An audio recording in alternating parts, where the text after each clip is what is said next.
I think the biggest tip is to not silo yourself, to not confine your intellectual interests.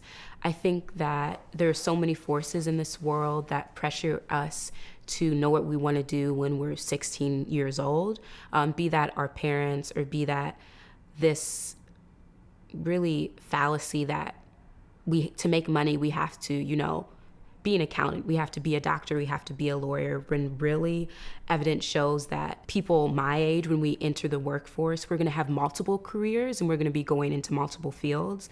And so for people coming in, I would push back on this desire to be like, I'm pre-dental, I'm pre-law, I'm even, pre-PhD. And instead give yourself the freedom, especially in your first 2 years, to take classes that might not, help you in your field, but are going to develop you intellectually and also honestly make you a better person.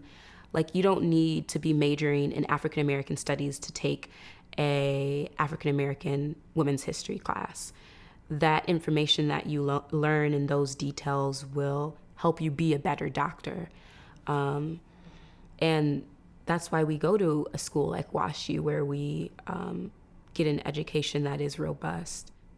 And I think the conversations that I've had with scholars from outside of WashU, and also just sitting and listening to lectures, those were other moments where I realized that I could be a historian, and seeing Black women historians come to WashU, come visit and give talks, and kind of understanding that the work that they're doing is changing the world in really big, amazing ways, and I can be a part of that change too.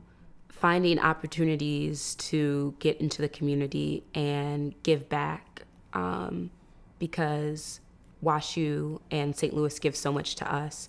And so I think it's really important to step outside of our little bubble.